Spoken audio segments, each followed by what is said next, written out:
Hey there.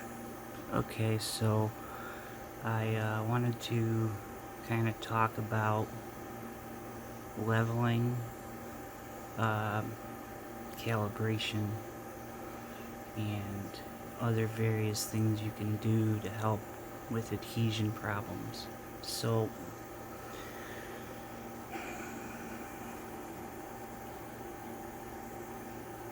just to make sure you've done this, I don't know if you have. If you go to the settings and is it guides? No. 3D printing, calibration grid. So you can define, it starts here, which is 1, 2, 3, 4, 5. I think it's 9 points. The max you can do through the display is 5 by 5, which is pretty good. I've found for a long time I was pretty satisfied with the 5 by 5, but that was with conjunction of preheating the bed. So what happens is you got this big flat surface here, but if you look at it, it's not really flat at all. They're all a little different, but essentially there's little dips and hills and valleys and what have you on here, and it's just kind of the nature of this kind of platform. The web underneath is not straight. The build surface itself can have imperfection on it, and also what happens is as it gets warm it can start to curl up a little bit in different areas, and it's really hard to accommodate for that. So what I always say to start with is you just go to control, heated bed, and I like to do PLA at 60, so I will preheat it to 65. Okay. Why that is because I'm going to allow this to get the temperature a little bit higher, because when I start the calibration process, the snapmaker is going to automatically turn off that heater, and there's some technical mumbo jumbo as to why, but it's just the reality of the situation. So while I'm waiting for that to heat up, something else I could show you real quick is there's different solutions in the market. People can use glue sticks, people can use blue painter's tape. I've got a sample of this stuff here. I've got some of this stuff here, which it's okay. It's not as good as this one here, though, is Magikoo. And there's different Magikoos for different materials, but this is just like the regular Magikoo, and it's optimized for PLA and PETG and some other stuff. So, simply put, what a good thing to do with the Magikoo, and you don't have to do this, but it helps. And I find myself putting it on more often than I wouldn't put it on. So all you do is you squeeze the little tube a little bit and it brings some of the juice out, and then there's a little button in here and it lets more juice out, and then you just kind of smear it around. I'm just going to draw up my board a little bit. You don't have to do the whole board, but I like to do most of it anyhow.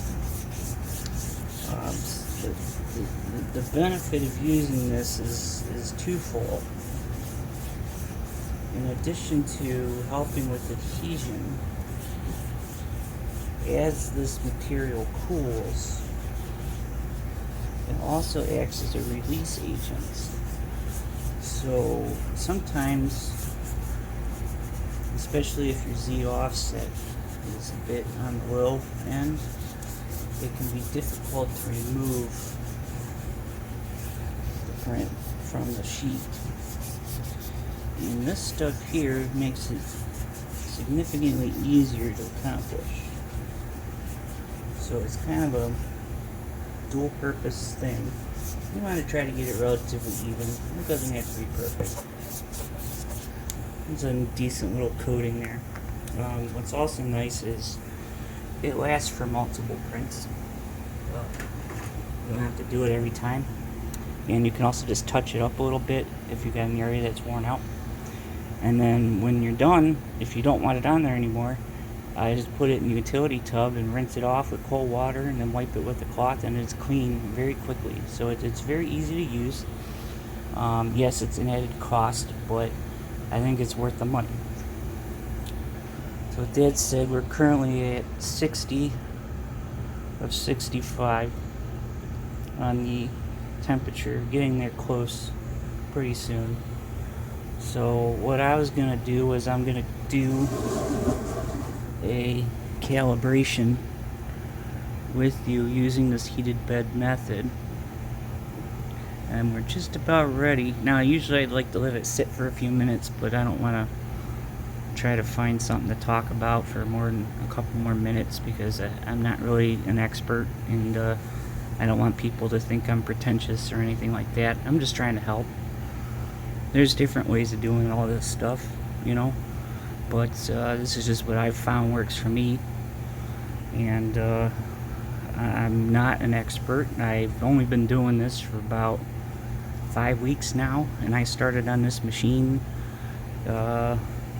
like a lot of other people have on the forum, and they walk into it thinking it's just gonna be, oh yeah, I'm just gonna print something out, it'll be cool. But this machine is in order to keep the costs down, they cut some corners on making sure this was nice and flat, and that affected things, and there's a lot of factors that go into it. So anyhow, well, now I'm at my 65.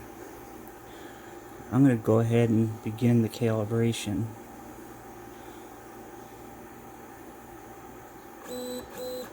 So you'll see it's got all these points to go to, and it's, it's a number of them. But once it's done, I'm going to help show you a Z offset. I don't use the calibration card myself. I have a set of metric feeler gauges that I use. And I use the 0.1 feeler gauge myself. The calibration card is essentially close enough to that it doesn't matter, but I like to use the feeler gauge a little bit better. So I think this set of feeler gauges on Amazon was like, I don't know, it was probably $5. It doesn't really cost that much, so it's worth it. Meanwhile, we've already got 4 points finished here. And while it's going, and I'm going to regret taking my phone off, but I want to show you something. If you connect it to Lumen, while it's calibrating, you can actually watch the different measurements. The 8.12, so this next spot is 8.2, so it's 0.08 millimeters difference there. This one is 7.97. So how this works is it'll probe 3 times.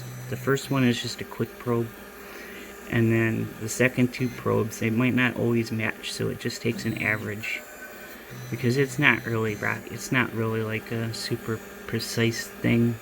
It's pretty precise, but it's not like we're using some manual touch sensor probe or something like that. So the system's not bad, but see, we'll get a 6.85. Up here I was at 8. It's 2 millimeters. Well, over 1 anyhow. Probably nearly 2.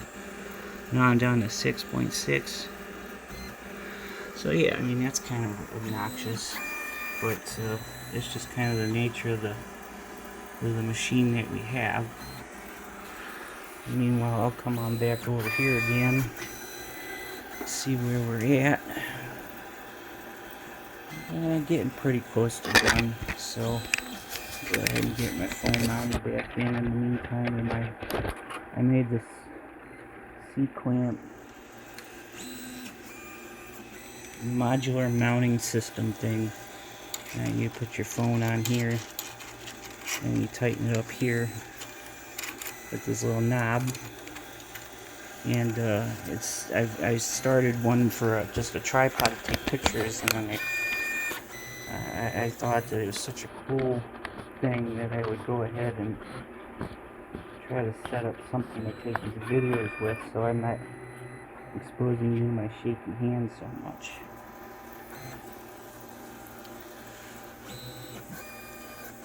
Alright, so we're nearly done.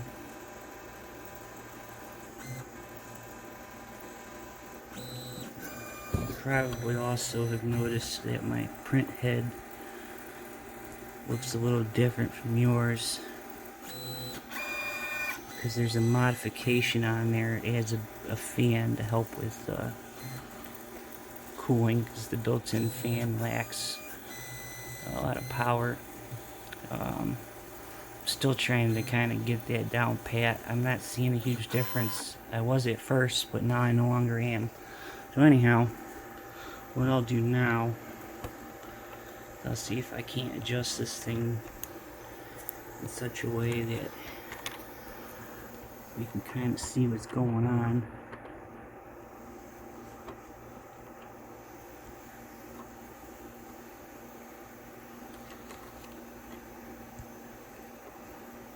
I'll pick it back up. Oop.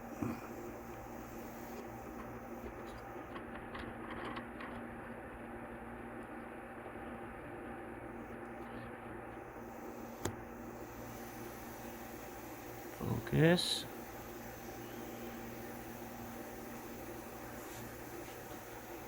There we go. Of course, I can't hit the buttons too easily, but as you can see, that's pretty far up. That's typical.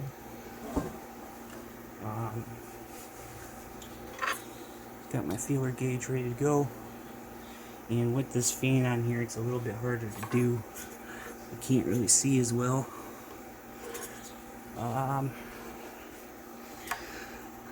Let's see here.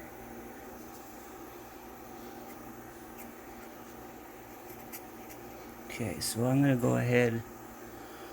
I'm going to start with a 0.5 millimeter down because it's pretty far out. I'm going to do another one. I'm going to change it to 0.1 now.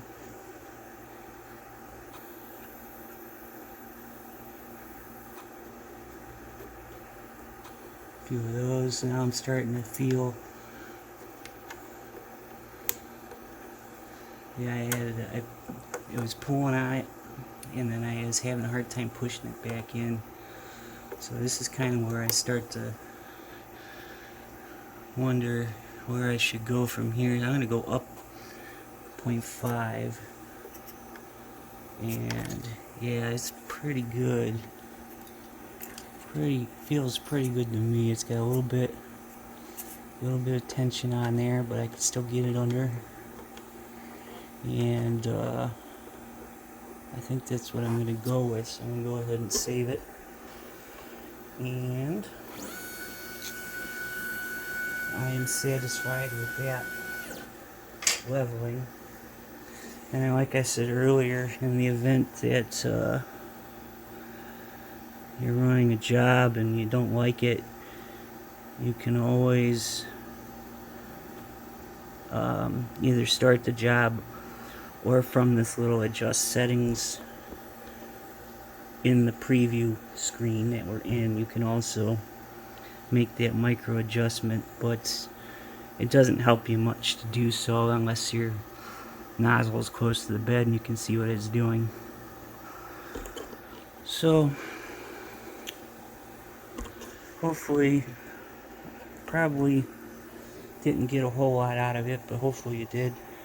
I might as well show you real quick too that I have this custom spool mounting system and this filament guide. This filament guide is the best one I've seen. I love it. It mounts right to the top here. Really sturdy, smooth.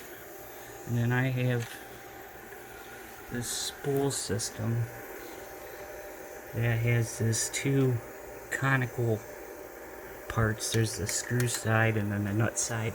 And I like this one because I don't need 3 different adapters, because it'll be, however much I tighten it, it'll accommodate for it. And on top of that, this one has, it's got like a little bit of a tension spring on it. Although this spool's a bit heavy right now, so it's not going to be a good example once it uses some of it up. When the part goes back home, it'll kind of rewind itself, so I don't have filament coming off the spool.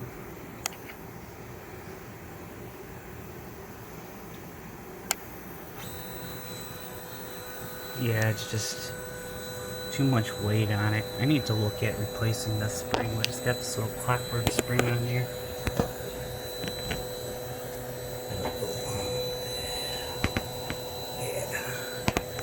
I really like the design. I think my spring might be on its way out. I should make another one, but alright, well, hopefully something of value was learned with this video, and if you need any more help with anything, please ask. Take care.